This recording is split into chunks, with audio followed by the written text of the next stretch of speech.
Hello once again, audience. Today we'll be talking about The Incredibles, unchecked power, and a system's tendency to preserve itself. If you enjoy this video, you should definitely subscribe, because look how close I am to 500 subscribers. Okay, no more plugging.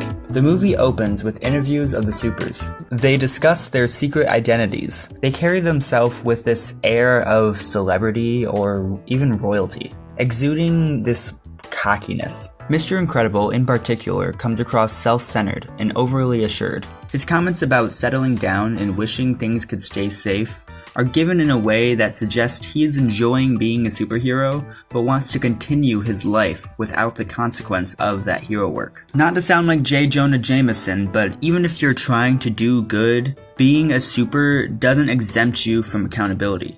Mistakes happen, and no one, hero or otherwise, should be immune to reckoning with them. For example, let's compare Mr. Incredible's train stop to Spider-Man's.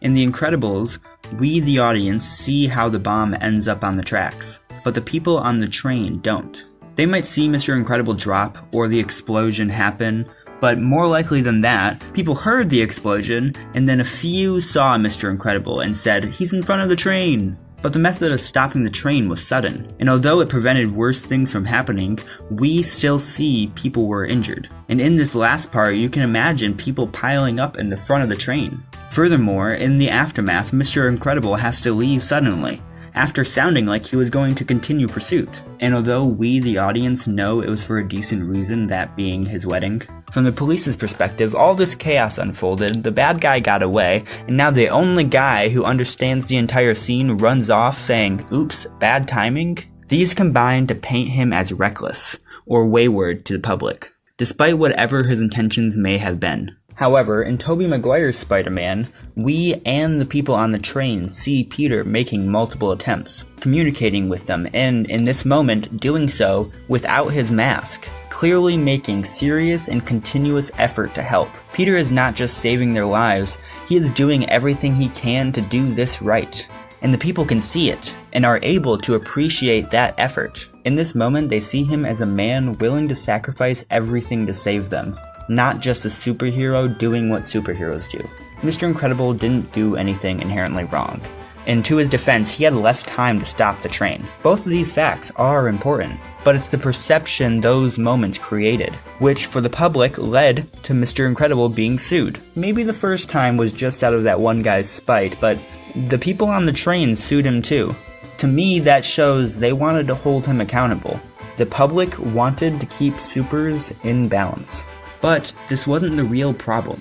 Superheroes and villains, while reckless, are as naturally balanced as regular people are. The push to suppress supers was a superficial solution, designed to appeal public anxiety. They weren't evil, just flawed. They needed accountability, not assimilation. The reason the supers were pushed under was the financial burden of the lawsuits, caused by the bad public image, not because they were wrong inherently. It was an act of self-preservation for the government, meant to eliminate a problem, not protect people. Over a decade after supers were hidden, we're shown how the Parr family is handling normality. First we see Bob, or Mr. Incredible, working at an insurance firm, assumably a job he was put in as part of the relocation program. But it's clear Bob has too much of a heart to do what an insurance firm intends to do, that being make as much money as a middleman can. This conflict of interest between Bob's goodwill and his job leads him to getting berated multiple times. In a later scene, his boss gives him the line, We're supposed to help people. We're supposed to help our people! Starting with our stockholders, Bob! Who's helping them out, huh? This too is an example of a system intended to help people, preserving itself over the prosperity of individuals. Meanwhile, Dash, bursting with energy, uses his super speed for pranks, clearly yearning for an outlet to express himself. In a conversation with his mom, Helen, or Elastigirl, he argues for the chance to play sports, insisting he doesn't need to use all his powers, but simply wants to participate. He argues that while his mom tells him to do his best, she doesn't want him to use his powers where he feels he is best. The world just wants us to fit in, and to fit in, we just gotta be like everybody else. But Dad always said our powers were nothing to be ashamed of. Our powers made us special. Everyone's special, Dash. Which is another way of saying no one is. This scene is somewhat implying impeding Dash in this way could lead him down a darker road, in a similar fashion as when Syndrome was denied his talents. The dinner scene sort of puts the ways the family is struggling to conceal themselves on full display. Dash has issues with authority, stemming from his desire to be his full self. Violet has low confidence because she feels like she has to hide herself. Their powers are reflective of the attitudes of their respective parents. Violet snaps at Helen's attempts to keep the family safe within societal expectations. Specifically, Helen's use of the word normal is what sets her off, pleading that they have to act normal and she wishes they could actually be normal.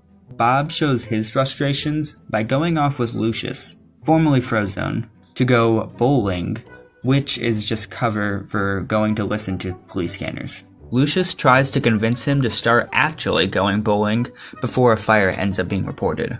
Bob then rushes Lucius off and cheers at the idea of it, not because he wants there to be a fire, but because he yearns to use his abilities. We see all of these emotions come out and clash when Bob returns home late with rubble on his clothes. Helen points out that what he's doing is endangering the comfort of his family, and Bob points out that him and Dash are expressing a need to stretch their legs. Although Helen isn't in the wrong in any of the things she's saying, in this situation, she is playing the role of the system, because for her, it's a way to go forward, being a voice of caution, at least during this portion of the movie. Turning to Syndrome, his transformation from the bright-eyed, inventive Incrediboy into a vengeful antagonist showcases the dangers of systematic neglect. While the system didn't directly cause his vendetta, it enabled it. He states himself he made his money making weapons.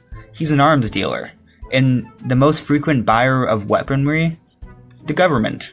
And although Mirage, Syndrome's assistant and presumed romantic partner, claims that they are a top-secret government project, Syndrome's later reaction to the idea of a government plane being contacted says otherwise. At very least, to the extent of what he's doing. He may be funded by the government, directly or indirectly, but someone would still be willing to arrest him. Does anybody believe that villains stopped?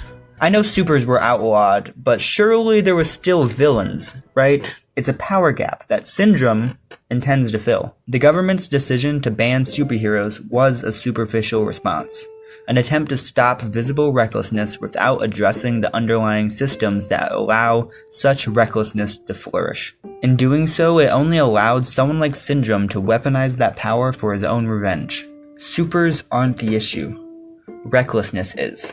Although superheroes don't fit in any real-world analogy, they show us how our systems respond to decentralized power, and how suppression of groups leads to resentment and a stifled life for those being suppressed. And of course, Syndrome, whose transformation into a villain was born from a system that neglected him, but also enabled his worst self. His vendetta wasn't just about revenge, it was a response to being rejected, to being told he wasn't special, and a message to the idol that pushed him into darkness. While The Incredibles offers some surprisingly great visuals and just amazing character writing, it's also seemingly a sharp critique in how systems abuse their power in order to preserve themselves. When forces of power don't get managed properly, they become a liability. Superheroes, like all of us, need to be held accountable, and perhaps more importantly, we need to manage our large systems that govern our day-to-day life. Otherwise, it won't look out for you, it'll look out for itself.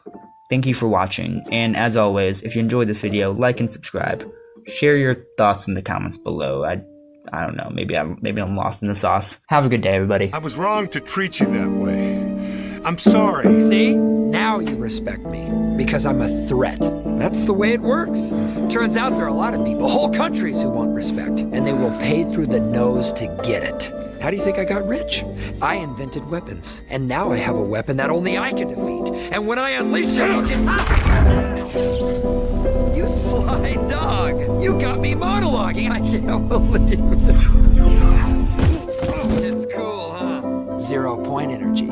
Yeah, I saved the best.